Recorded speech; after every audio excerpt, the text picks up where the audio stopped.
आज बेरोजगारी में नंबर 1 हरियाणा बना दिया खट्टर साहब आपने। खर्ची पर्ची की बात करते हैं। खट्टर साहब से मैं पूछना चाहता हूं, वो कौन सा आरएसएस का कार्यालय है जहां से कौन सी वो पर्ची आती है? आपको याद होगा जब ये सरकार 2019 में नारा लेके आई, खट्टर साहब ने एक नारा दिया था।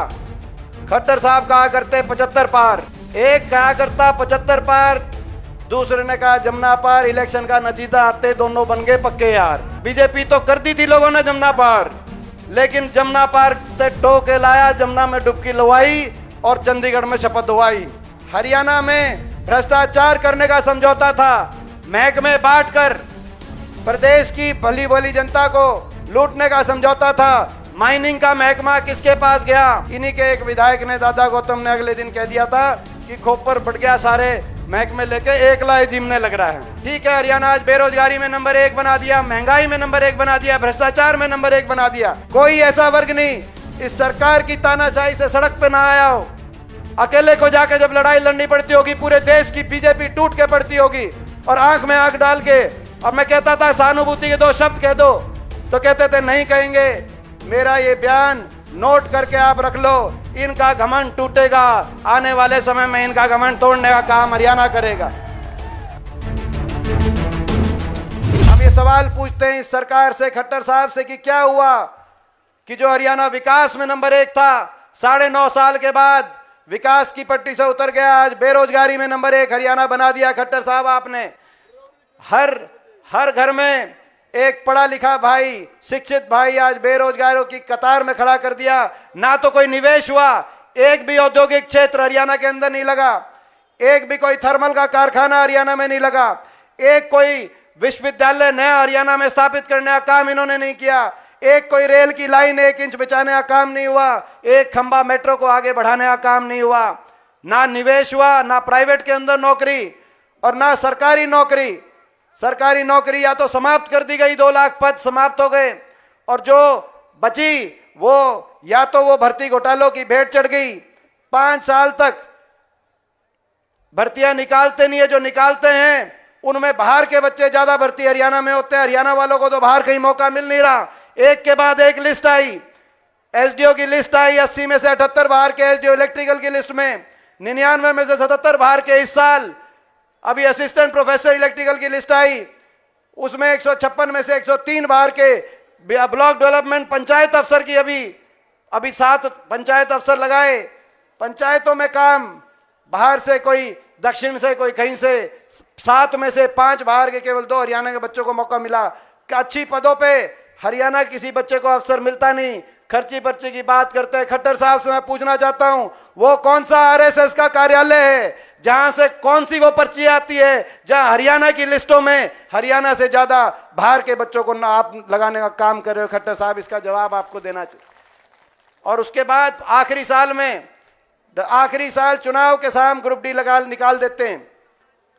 ये जो इसकी कार्यशैली पिछली बार भी 2019 में निकाली ग्रुप डी, इस साल भी आखिर में राजनीति, इन पोस्टों पर राजनीति करने का काम करते हैं और हरियाणा के नौजवान को सबसे ज्यादा बेरोजगारी देने का काम करते हैं। आज कहीं नशे की बात आती है, कहीं डिप्रेशन में चला गया नौजवान, कहीं अपना घर बार छोड़कर, सब कुछ बेचकर, लोन लेकर बाहर की तरफ अपने भविष्य को खोज रहा है। मगर मैं हरियाणा के नौजवान से कहना चाहता हूं, ज्यादा इंतजार नहीं करना पड़ेगा। प्रदेश के कोने कोने में बदलाव का मन बना लिया लोगों ने। मैं आपको विश्वास दिलाना चाहता हूं, 6 महीने की बात है, हरियाणा में आपकी सरकार आएगी, नौजवानों की सरकार आएगी, हरियाणा को आगे लेके जाने की सरकार आएगी। ये आज सबसे ज्यादा बेरोजगारी, प्रदेश में सबसे ज्यादा महंगाई, सबसे महंगी बिजली, सबसे ज्यादा वैट, सबसे ज्यादा महंगाई और सबसे ज्यादा भ्रष्टाचार, क्योंकि ये सरकार बनी भ्रष्टाचार पे। आपको याद होगा जब ये सरकार 2019 में नारा लेके आई, खट्टर साहब ने एक नारा दिया था। खट्टर साहब कहा करते 75 पार, बीजेपी जाएगी 75 पार, क्योंकि लोकसभा चुनाव के नतीजों से भ्रम हो गया था। दूसरा एक और नारा आया, दुष्यंत चौटाला नामक एक पार्टी बनी, जेजेपी पार्टी बनी थी कि नहीं बनी थी, वो भी एक नारा आया। क्या कहा? जमुना पार। एक कहा करता 75 पार, दूसरे ने कहा जमुना पार। इलेक्शन का नतीजा आते दोनों बन गए पक्के यार।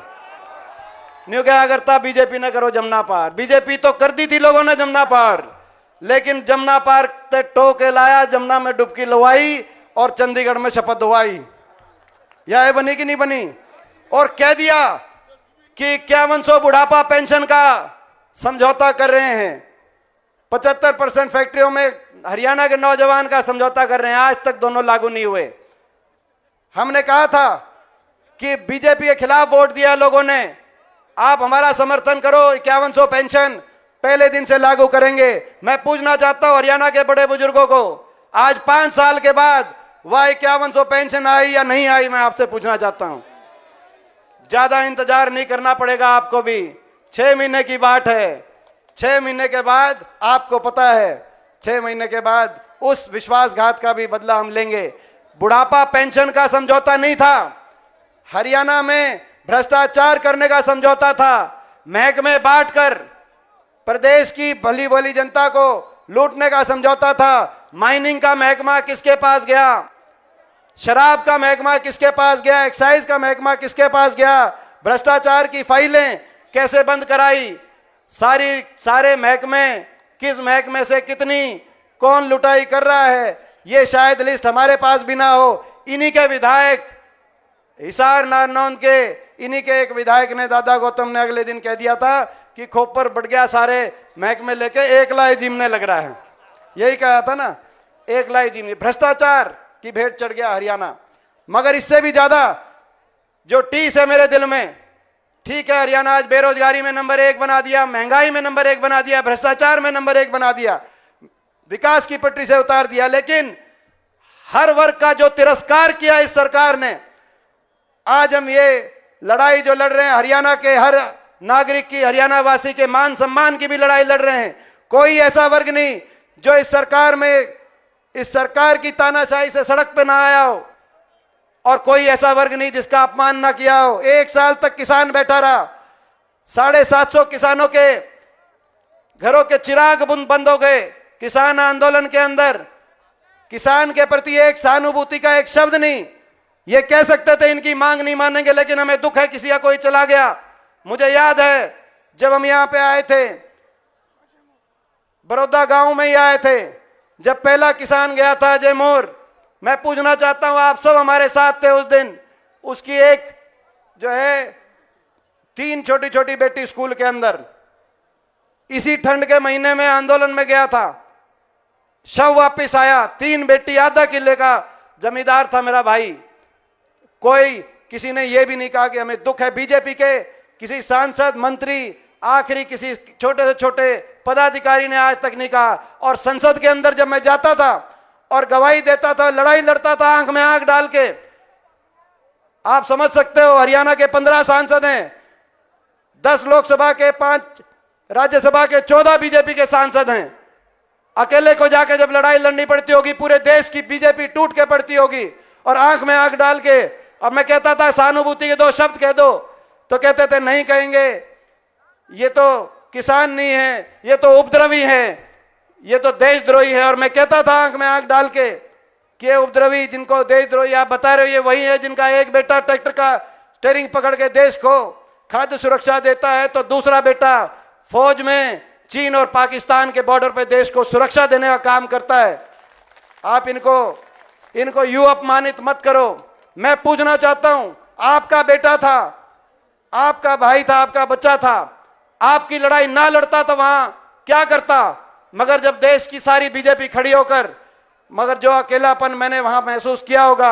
मैं आज बड़ौदा के 36 बिरादरी के अपने बड़े बुजुर्गों से सबसे पूछना चाहता हूं, भाई वहां तो मैं अकेला रह गया था, मगर जब अभी इलेक्शन आएगा तो तब मैंने अकेला तो नहीं पड़ने दोगे? मैं आपसे ये पूछना चाहता हूं।